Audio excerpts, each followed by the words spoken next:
is Google Cloud and touch a bit on why as well, and move quickly onto the how piece. I have an awesome surprise as part of the agenda, which I'm sure everyone is going to like. And then we'll do a quick walkthrough on the console, discussing the points in the how section. So let's get started with the what. What is Google Cloud? A Google Cloud Platform is a suite of cloud computing services that runs on the same infrastructure that Google uses internally for its end user products. End user products like Google Search, YouTube. So whatever we use to make the magic happen for our applications, of which 9 applications have a billion users, we have now packaged them in a solution along with our learnings, intelligence, and providing it to our end customers. So we have hundreds of services, including smart analytics as a service, data management as a service, application platform as a service, and of course the infrastructure as a service. Google Cloud is active in 29 regions and 7 more regions have been announced. In India, we have GCP available in Mumbai and Delhi region. We are the first and the only cloud service provider with 2 regions in 2 separate seismic zones, with each region having 3 zones independently. We also operate one of the largest backbone networks in the world, connecting our data centers with hundreds of thousands of miles of fiber optic cables. It is estimated that more than 25% of global internet traffic flows through our network on any given day. We have more than 130 points of presence in 33 countries and continue to expand in areas and regions to meet our customer demands. So let's quickly scratch the surface of why Google Cloud. Why is it so popular and why people are adopting it so extensively? Google Cloud, because it delivers end-to-end security solutions from the data center all the way to the device with a purpose-built infrastructure and security by default. According to a Forrester Wave report, Google scored the highest for its strategy among the cloud providers for native security. It's because Google brings you end-to-end security with custom-built layers from infrastructure to endpoints, and it has been derived from our own experience of protecting billions of users that use a Google product. In case of Google Cloud, encryption is there by default at rest and even when your data is in transit. We believe in open cloud, and we have designed Google Cloud to support whatever system best suits your needs, whether hybrid or multi-cloud or something in between. Anthos is the proof of the pudding. Anthos provides a single platform for multi-cloud engagement, allowing you to deploy applications across hybrid, multi-cloud without changing the underlying code. With Anthos, you can migrate and modernize your VMs to your containers, and you can choose a cloud provider of your choice in one seamless motion. It will allow you to run your container workloads on one consistent platform and manage it through a single pane of glass. Anthos is again also a 100% software solution that works on your existing hardware and doesn't require you to custom build anything. With GCP, we are striving to make it very, very easy to use, and that's what we are going to be looking into today as well. So how do we get started with GCP? To get started with any service on web, you need to first create accounts, and that's where we start our journey to the user accounts.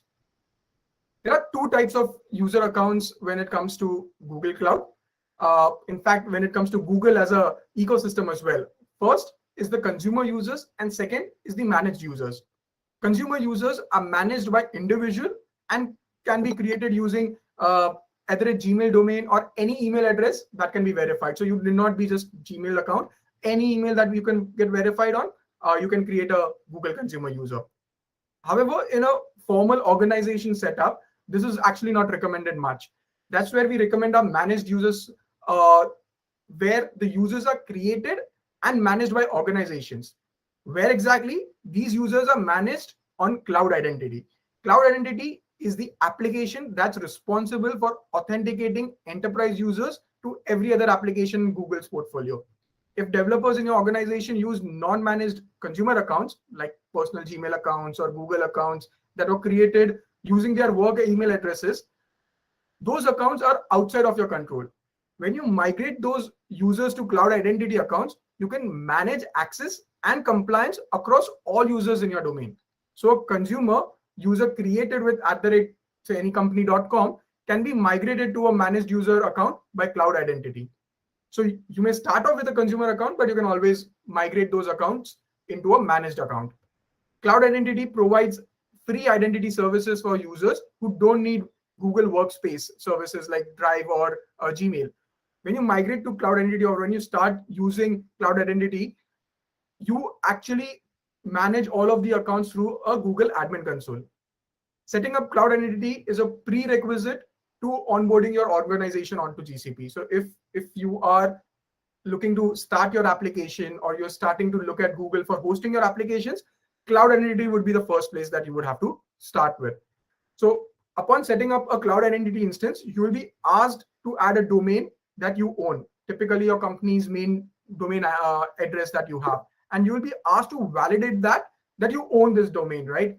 So most typically, the verification can be done through a TXT record. So your TXT file will be provided. You add it into your DNS records, and once that is validated, a GCP organization will be created with the same name as the domain, and you can begin using your GCP services.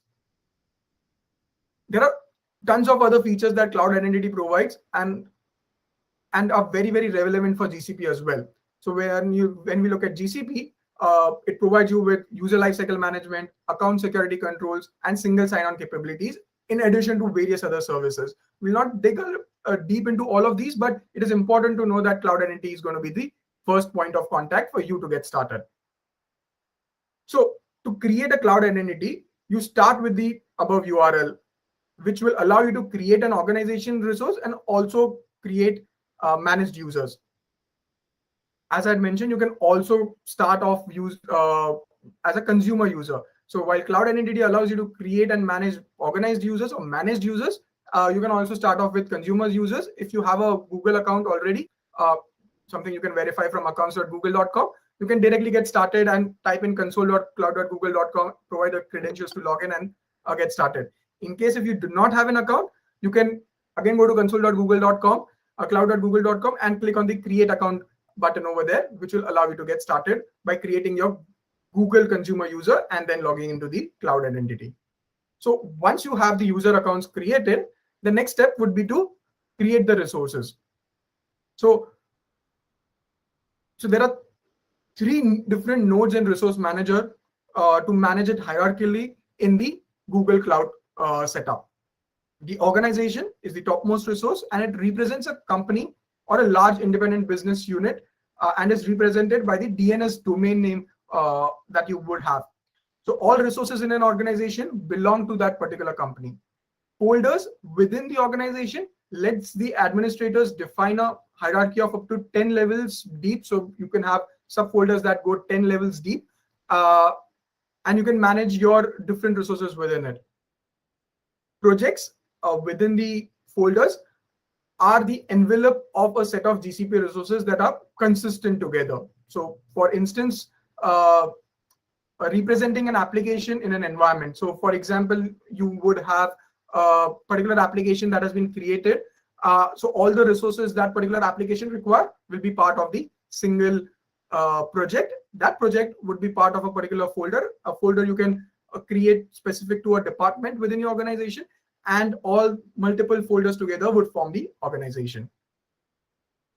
Each organization, folder, and projects have a immutable ID that you cannot modify, and it allows you to actually access those resources through GCP console and command line, and even the APIs that we have. Excuse me. So first you create a Cloud Identity, and when you create the Cloud Identity service as well, the first user gets created as a super admin, and once the super admin gets created, your organization is created with it. When you verify the domain, in that particular organization, the super admin will give out the permission of an organization admin. So at the org level, you will have to set someone as a organization admin.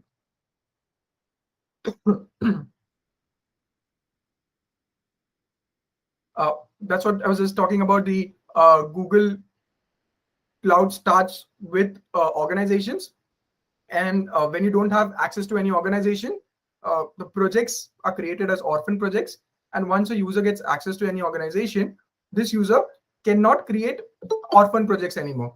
So there are 2 ways to get an organization created. One is the cloud identity, which we have been talking about. The other is Google Workspace as well. So in case if your organization is a Google Workspace user, they would have an organization already created. So when the organization resource is created, we communicate its availability to the super admin that gets created within the cloud identity or Google Workspace. After the organization, you can create folders within it. Folders are not mandatory to be created. Projects can be directly part of organization, but it would be good to segregate and manage the resources within the folders. To create a particular folder, you would need to have a folder admin or a folder creator permission at the parent level. Folders make, as I mentioned, folders can be 10 levels deep, and it makes it quite easy to manage resources. You can have, while vertically, you can have 10 folders nested within each other.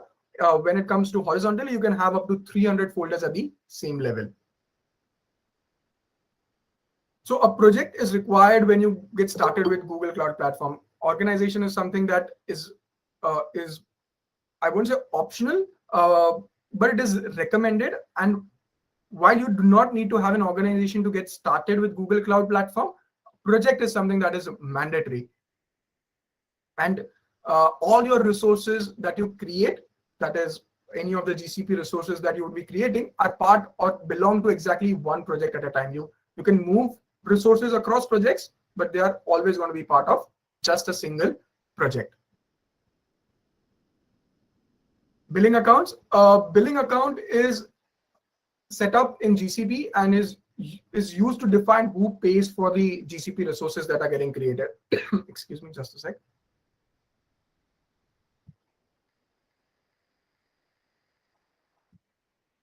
So who is going to be paying for your Google Cloud resources that are getting created is defined in a billing account.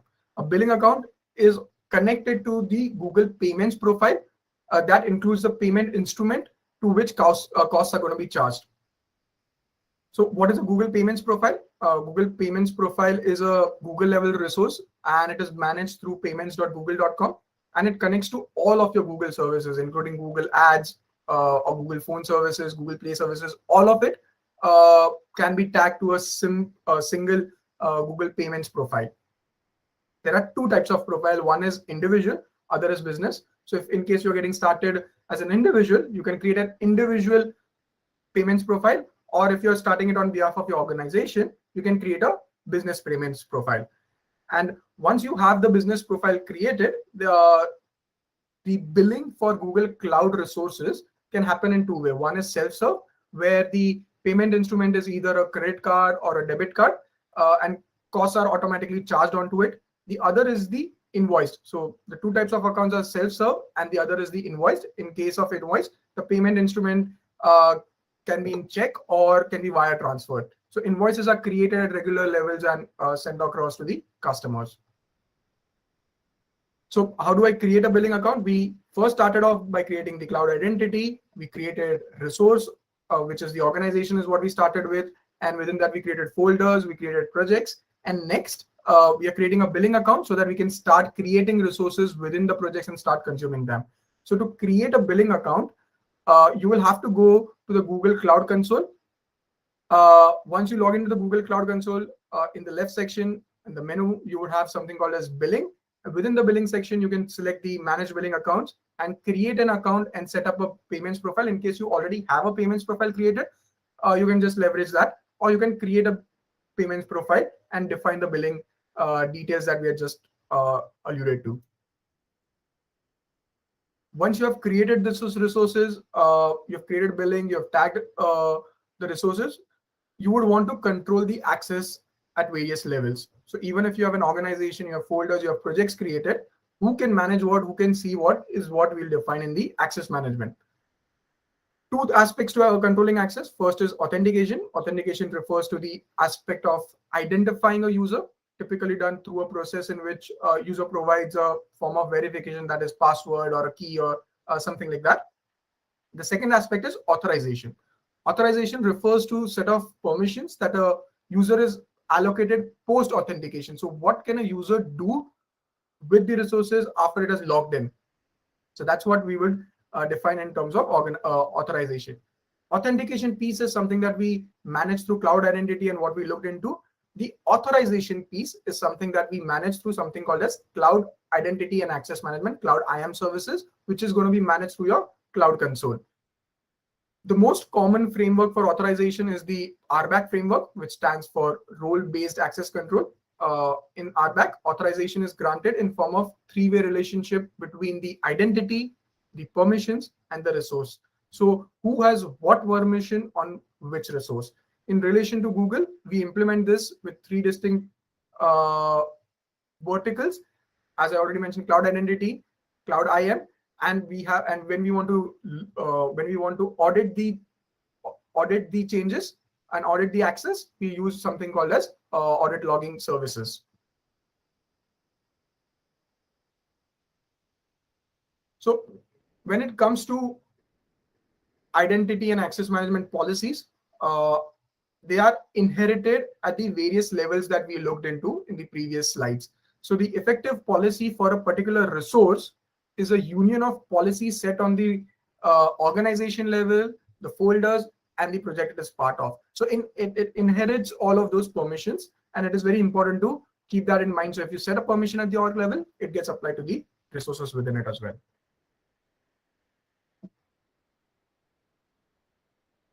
With Cloud IAM, you can grant granular permissions which are specific to GCP resource, and you can prevent unauthenticated, unauthorized access to them. And when we look at Cloud IAM, the way we control the access to these are in form of roles.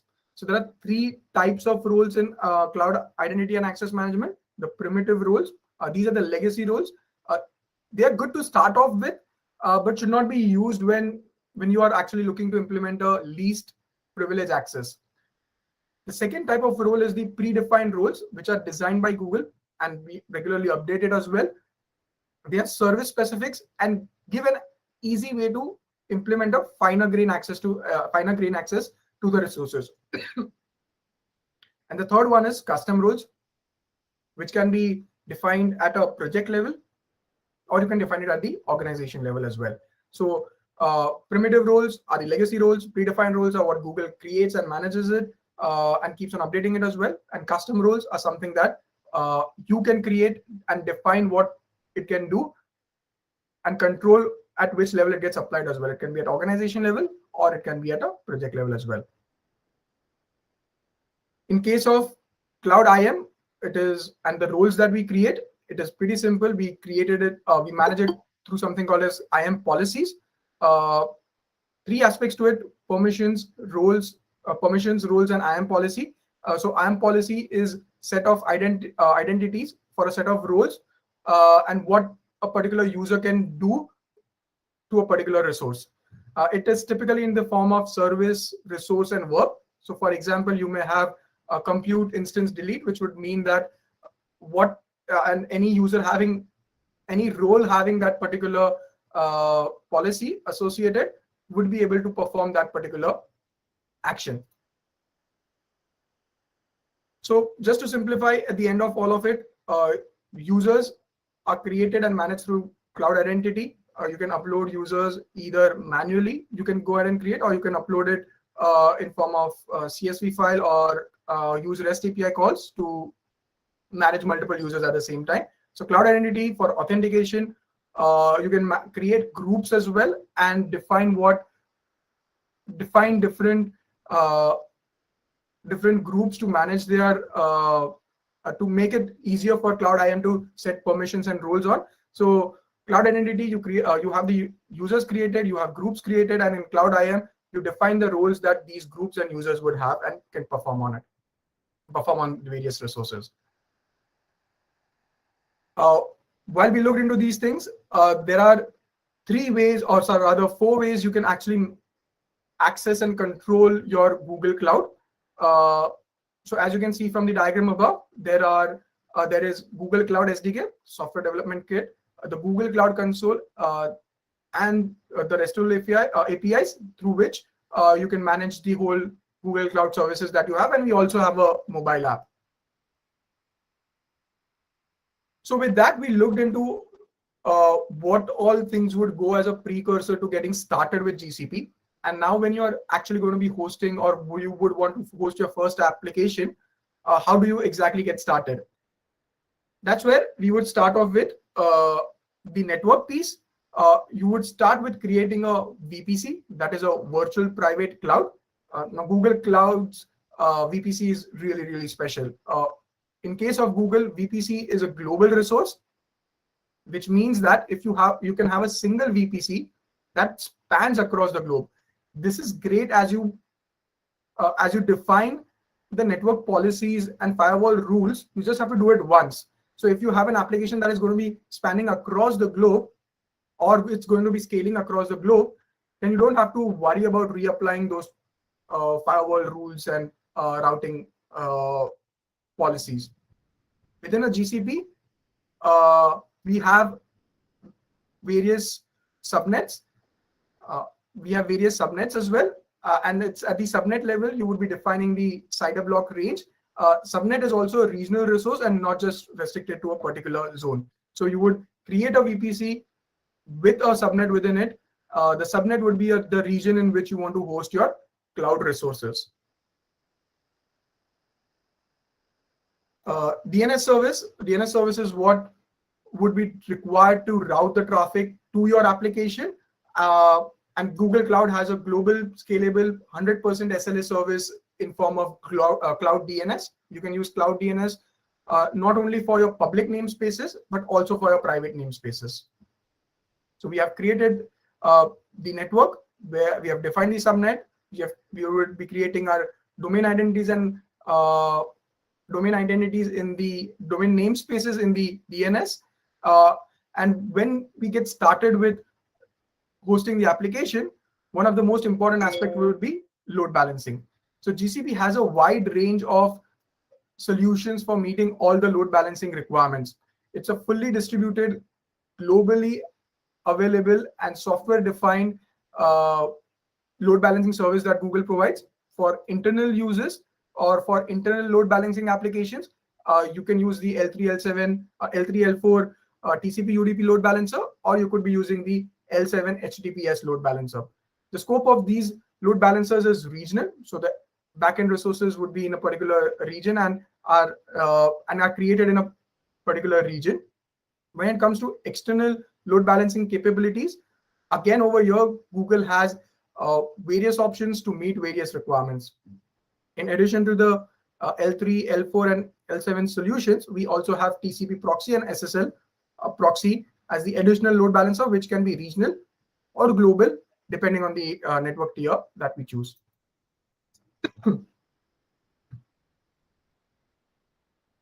So once you have defined the subnet, once you have defined the VPC, you have defined the subnet, the next aspect is defining what comes into your network and what can leave your network.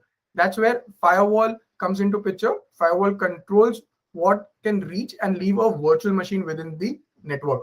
So GCP has a stateful firewall connection and is software defined and enforced at the host level. You can control VM to VM, VM to internet, and VM to on-prem communications. By default, all ingress into an environment is blocked. So this is extremely important to remember, that you would not be able to reach a particular VM that you would have created in the network by default. By default, Google makes sure that none of the instances are reachable even within the subnet and even within the VPC network. You would have to add a firewall rule to make sure that the communications are accepted by the virtual machine. While the ingress by default is denied, egress is allowed, meaning that any communication that is leaving a virtual machine, it would be allowed to go ahead and hit the next hop in that particular network. So whether the next hop is a cloud NAT or whether it is some other resource within the same subnet, it would be able to do that. The data or the communication would leave that particular virtual machine, but whether the other virtual machine accepts it or not depends on the ingress rule. So these are the basic components that would be required for you to host your first virtual machine of your first application. And there are various other services and security parameters as well, which we are not discussing today, but we will be discussing about those in subsequent sessions. Compute, while we looked at the network, now when we are hosting our applications, where exactly do we host it? It's the compute resources that we have. So Google Cloud has a secure, customizable virtual machine-based computing service that allows you to create and run and scale globally the resources that we have. A typical virtual machine that Google Cloud creates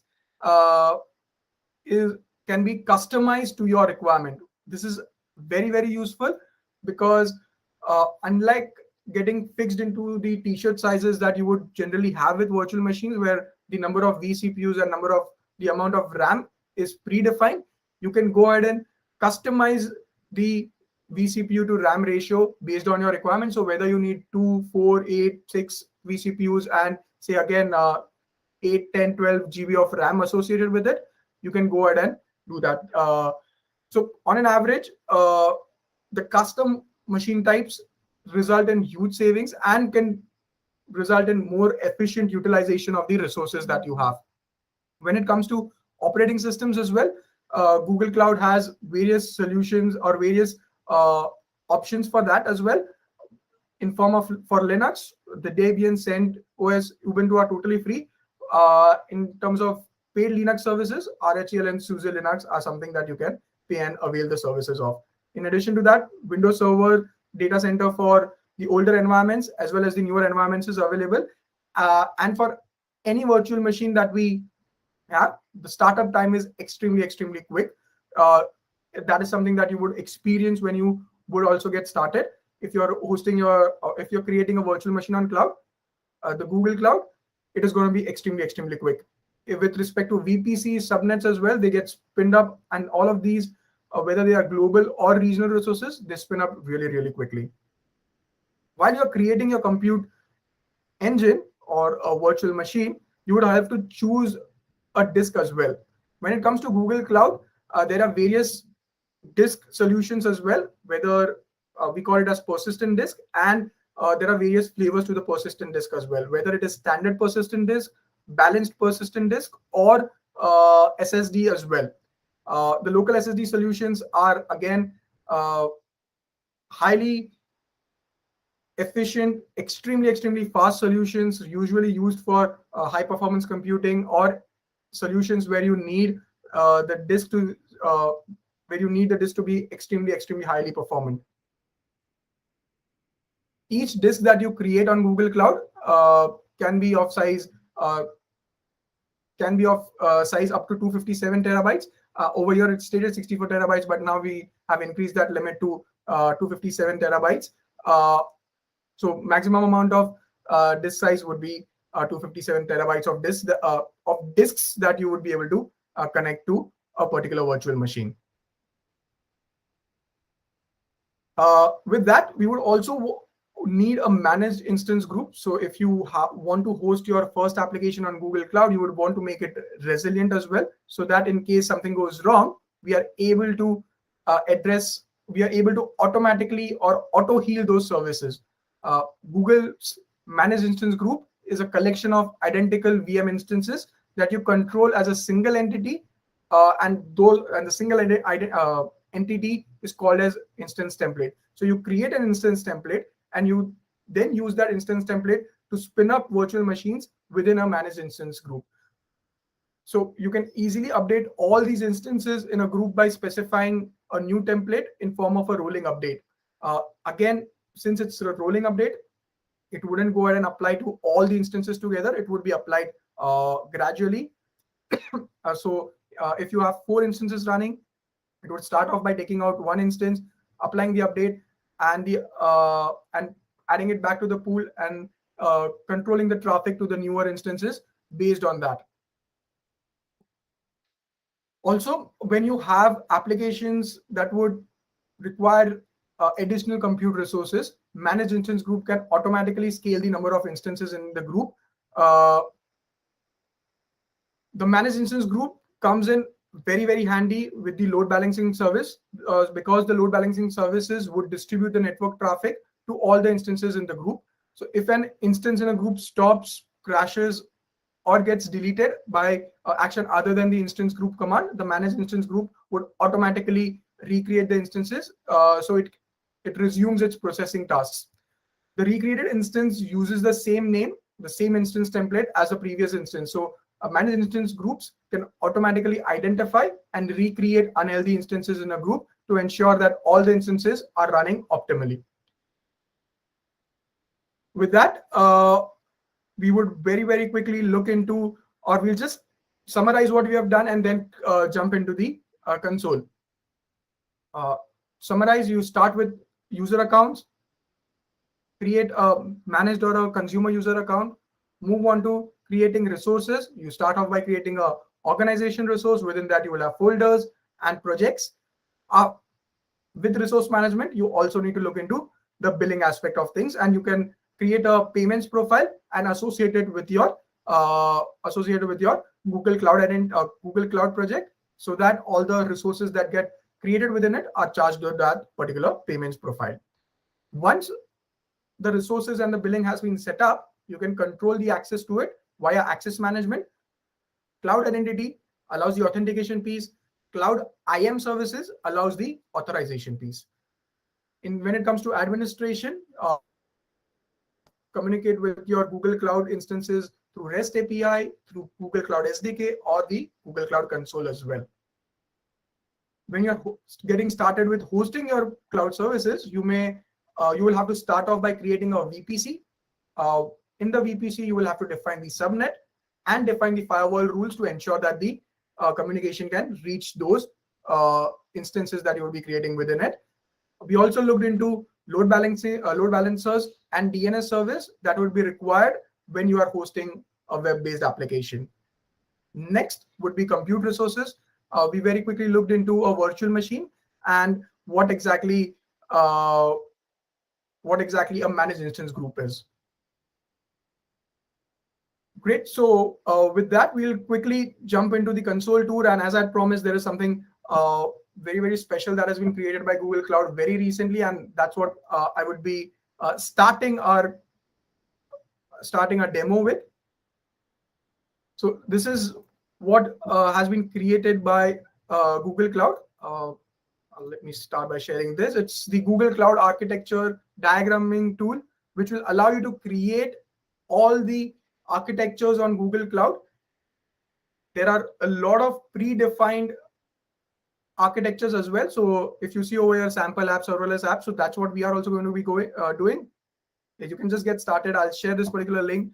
You get started with the diagramming tool.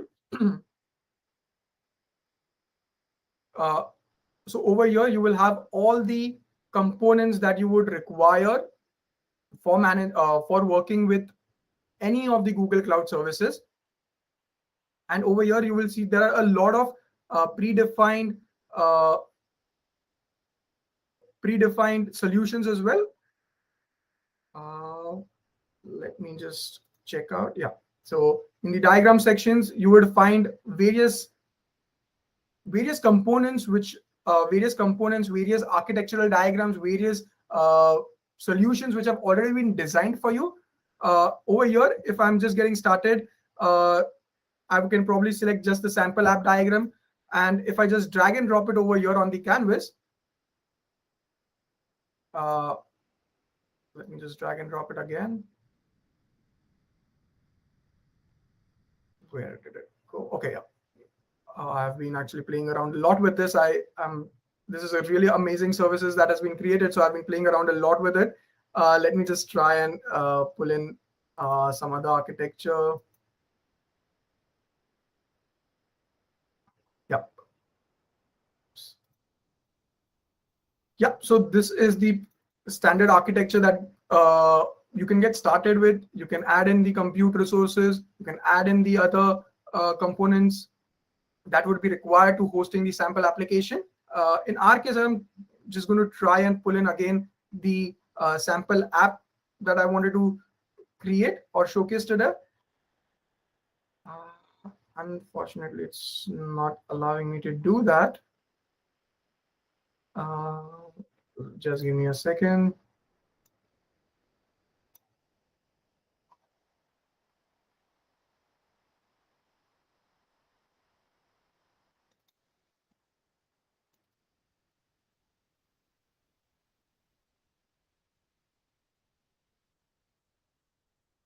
So I've just cleared the whole canvas. Let me just try and pull in the sample app again. Okay, for some reason, it's not allowing me to create the sample app again, but the sample app architecture is what I wanted to try over here. And once I just pull in the sample app architecture, it also allows me to deploy the same application architecture that I have over here. It allows me to go ahead and deploy this architecture through the Google Cloud Shell. So since there are so many applications and so much sloppiness on my end from here, I'm not getting that option to deploy it directly onto Google Cloud. But if you happen to actually start out with a blank canvas, you would be able to pull in any of the application, and over here there would be an option to directly deploy this particular architecture onto Google Cloud Console. And this is where it would open a Google Cloud Shell script, and you would be able to deploy control the names and the other aspects of the architecture that you have created, and just go ahead and deploy it in a one-click manner. So having said that, to get started with hosting your first app, as I mentioned, I already have the account created through the profile. And to get started with, I would probably need a VPC network. So I go to VPC and VPC networks. Since in my case, it is something that I use a lot, I've pinned it to my screen. But you can always go ahead and scroll down if it is not pinned for you and search for the VPC networks and select the VPC networks. In case if you don't like scrolling a lot, you can actually go ahead and search for the solutions over here as well directly, and you will find it immediately over here. You click on VPC network and it will take you to the same page that you navigate through the menu. So when I go to the VPC network, the home page, I can create VPC network. When I click on create VPC network, the first thing that it is going to be asking me is the name of the VPC. I can type in demo. The two ways of creating subnets in Google Cloud is custom and automatic. As I mentioned, the Google VPC is a global resource. When I select an automatic setting, it goes ahead and creates a subnet in every region that Google Cloud is present. So right now there are 29 regions in Google Cloud. It would go ahead and create a subnet with a predefined CIDR block range in every region that is there. It is good to get started with. It is not something that you would want to do if you are doing a production level deployment or if you are working on your organization network. But it's a good place to start off with if you're not familiar with cloud services. You can use the automatic setting and it will create the networks. It will create the basic firewall rules and you can get started with it. In our case, since if you are hosting our first application, we will select custom. When I select custom, I will have to go ahead and add a subnet. I'll have to name a subnet that I'm creating. I can name it as US East. That's the region where I intend to create my subnet. As I mentioned, VPC is a global resource. Subnet is a regional resource. So I am going to create this particular subnet in a region where I want to create my compute services or any of the services that would be part of this particular network. So over here, I can go ahead and search for US East one and enter in the IP address range or the CIDR block that I want to dedicate to this particular subnet.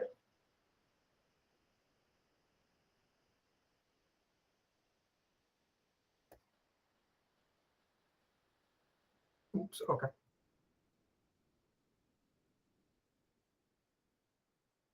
So having created or entered the CIDR block range, one aspect that you can look at is creating a secondary IP range. This is very useful when you are working with GKE nodes, so that while you create the compute resources, and those compute resources would be leveraging this particular CIDR block, you can create a secondary IP range for your pods within those particular pods within those particular virtual machines. So if I create a secondary IP range, I can make sure that my pods are talking on a separate CIDR block and my VPC is talking on a separate CIDR block. Private Google access, that's a setting that you can choose to enable if you intend to use any of the Google Cloud services.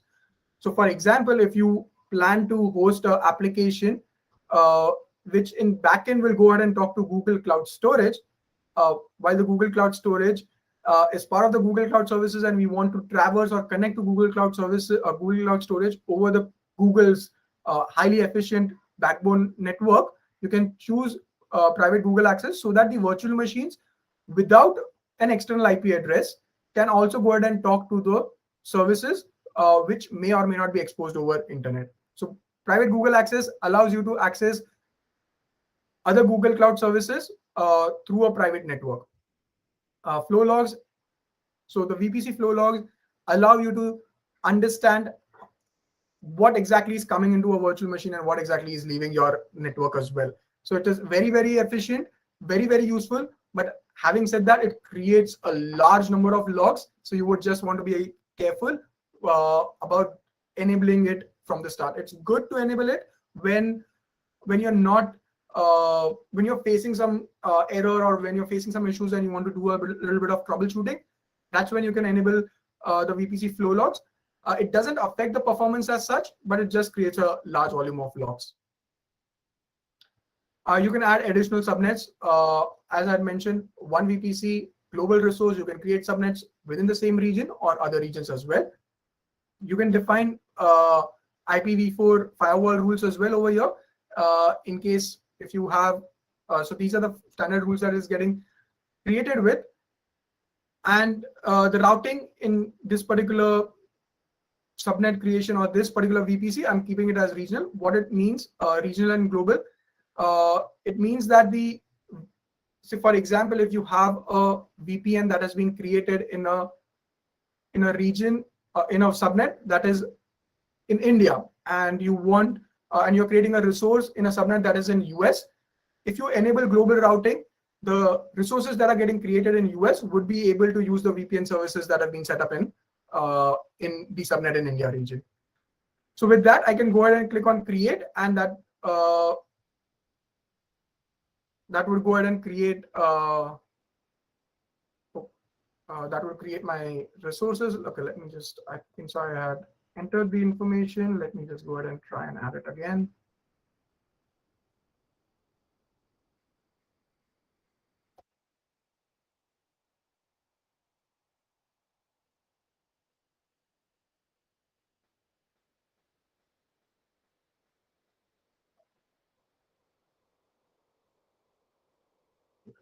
This, and I can go ahead and click on create, and it will create a network called as demo with the subnet that I've mentioned as US East 1.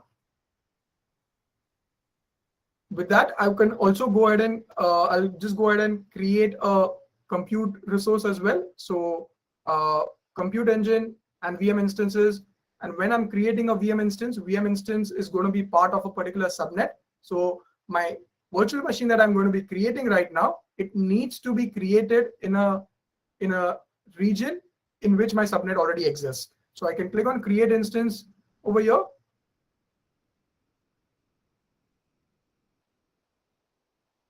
And provide the name of the instance.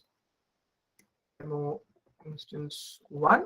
I need to select the region. So if I go ahead and select, say, US,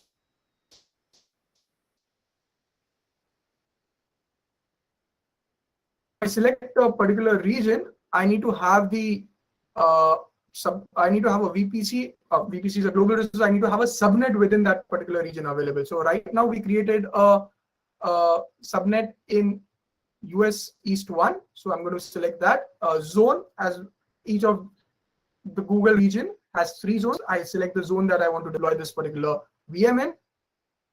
I can then go ahead and choose a series. Google Cloud has a wide range of solutions for the nature of the application that you're going to be hosting on it. You can start off with N2. E2 is a basic general purpose virtual machine that you can get started with. perfectly great for a basic web application. But if you're hosting an application that would be a little bit more intensive and requires Intel Cascade Lake or Ice Lake solutions, you can use the N2 solution that we have.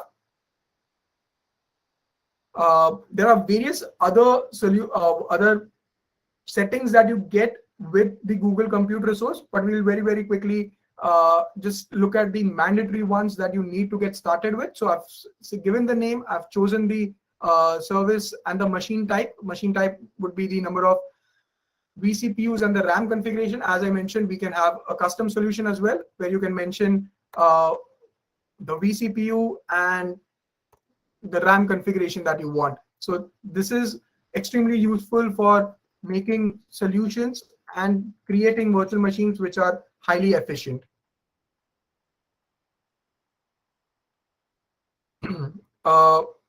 With that, I will also go ahead and very quickly choose in networking the subnet that I want to, or the VPC that I want to deploy this in. By default, it went to the default network that I created that was there earlier. We created a network called as demo right now. I select that particular network. Okay, I think so that, and I select. Okay, so it's saying that I do not have any subnets in this particular region. Let me just go ahead and check on the region for the virtual machine that I had selected. It is US East. And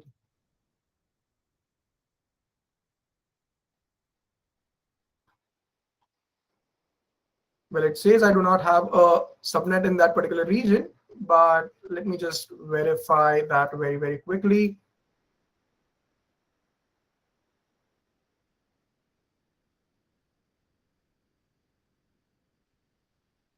Let me just verify the networks that I have created.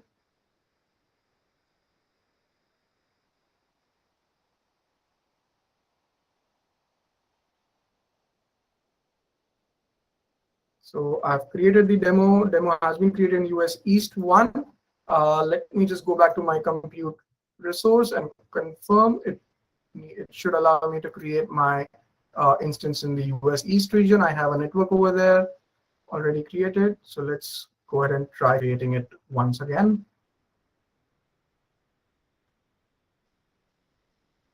Let me name it as demo instance. Let me again select the US East. Let me choose N2 standard or any configuration. If you want to choose the image, when I say image, the operating system for this particular virtual machine, you need to be selecting the right boot disk. You can click on change. You can select the operating system. It could be any of the services that are already, or any of the public images that are already there. You can also upload your custom images to a particular cloud storage bucket, and from there also you can go ahead and create your image. Right now I'll leave it at Debian itself, and I'll go to networking and I'll try to select my network demo.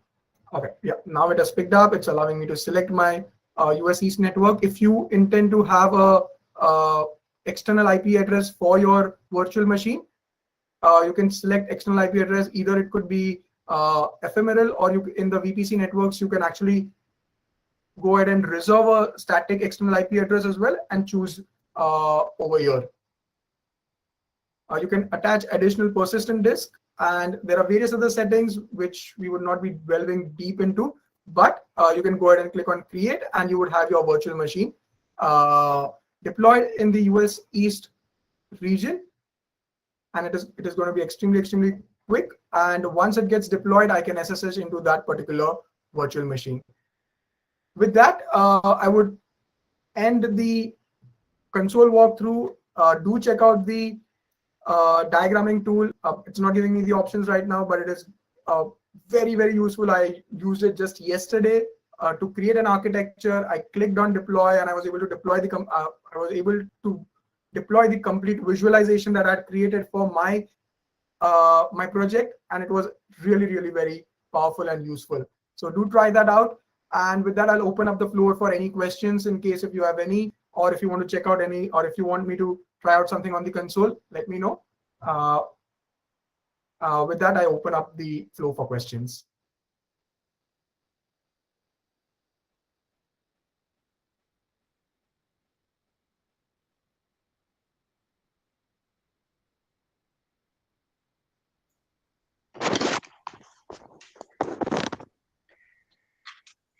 Hi, Pramal. Yes, hello. This is Vishwanath. Uh, yes, Vishwanath, hi. Can you hear me? Yes, you are audible. Yeah, so I just wanted to know a couple of things like when you are going to talk about the cloud identity, right? So in Yes. cloud identity, could you please little bit uh, give some idea? Suppose I am planning to migrate to Google Cloud Platform. On my customers, they have a planning to migrate their application and database to Google Cloud Platform. So in that sense, how the Google Cloud identity, how it is working? And what is the role play, how to set up and all? Could you please quickly give some idea about that? Sure. So if your user or if your customer is migrating to Google Cloud Identity, uh, so there are two questions that I would have. One is, are they going to use Google Cloud Identity for authentication purpose, or do they want to uh, go ahead and use some other services like Active Directory or Azure Active Directory for authentication? One is that. So in either of the cases, Cloud Identity allows you to create users and manage them. When it comes to migrating an existing Active Directory user, we have something called as Google Cloud Directory Sync services, which would allow you to migrate or create all the users that you already have in Active Directory, and you would be able to migrate them and have them created in Cloud Identity. So So we here, have a predefined service to migrate. suppose our user management, which is using through Microsoft AD, Active Directory.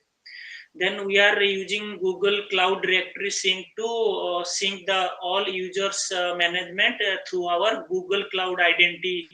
Is that your answer? Yes. Then once we landing to our Google Cloud platform, everything will be managed by Google Cloud Identity Access Management. Is that correct? Yes, that is one option. Hmm. In a lot of cases, customers want to continue using Active Directory for the authentication purposes. Suppose I don't want to use any user management, any third party user management. I want to use only Google provided. In that case, Yes. how to do that? In that case, if the end user is using Active Directory services, you create a Google Cloud Directory Sync service, migrate all the users to Google Cloud, and you can just continue managing your users directly from there. So in that case, we can totally remove our Microsoft AD server. We can completely we can remove in that case, right? Yes.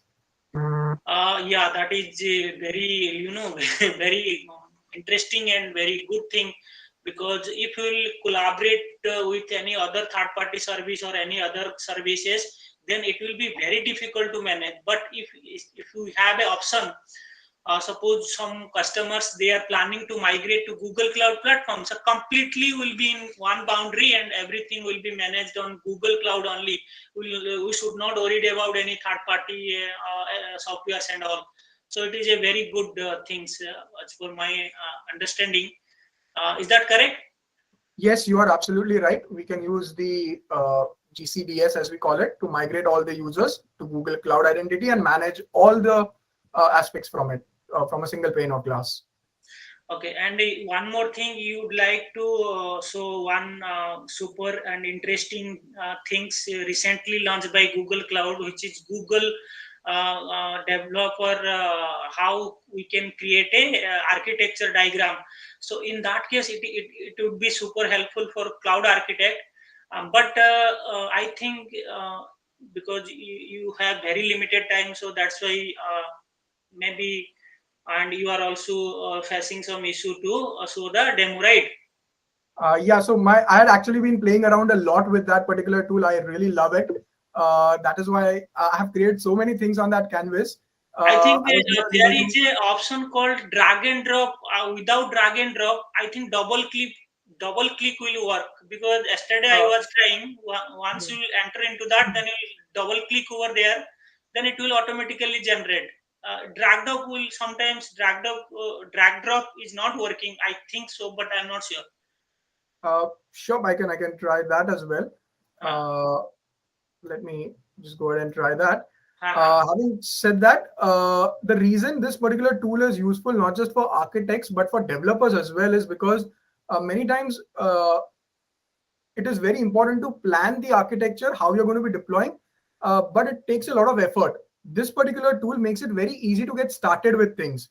Uh, there are architectures, there are data pipelines and solutions which are already created. So in this case, if for example, sample app, let me try. Uh, and no, just it's double click on. yeah, I'm trying double click, but it's not working. I've been doing a lot of playing around, I think so. I should have cleared up this particular canvas before I started. But having said that, if you use this particular solution, you will be able to visualize the whole thing very, very quickly and go ahead and deploy it also very, very quickly with from your itself. I So really regret not being able to show this, but this is really, really cool. Oh, Premal, one thing I got to know from this solution, once your architect is finalized, so in the one click you can ready with your environment. Is that correct?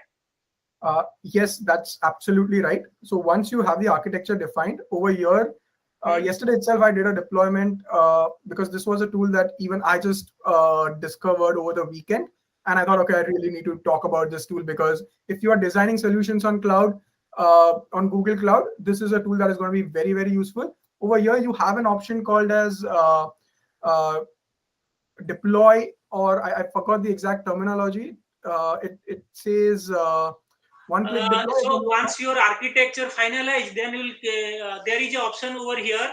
Go to Cloud Console. Directly the link will set up. I think in Correct. this page there is an option Cloud Console. Can you Correct. see over there? Uh, Here there is a option Cloud Console. So then Cloud Console, as soon as Cloud Console will open, then one so it's like a script, binary will generate. yes, that you can use to define or provide small nitty-gritties into, and then just click on deploy to run that particular Cloud Shell script to run and deploy all the resources within that organization. Correct, correct. So that's only one click.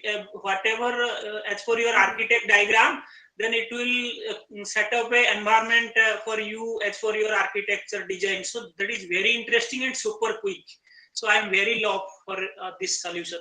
I'm Yeah, very interesting for this solution, because so many time we are saving, because lots of effort to mitigate and overcome over here.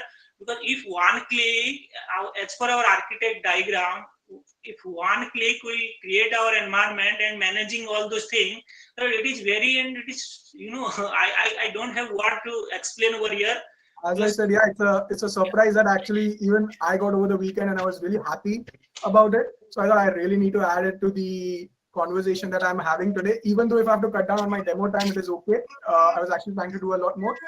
Having said that, I see that we are already over time, and we may have to just close down now.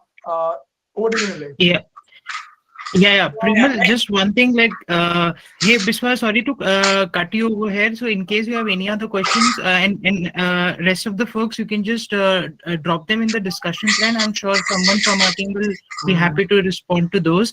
There's one more question which Shonik has written on the chat, which says, "Does GCP has any pre-built app front end format oblique template to build the application UI?"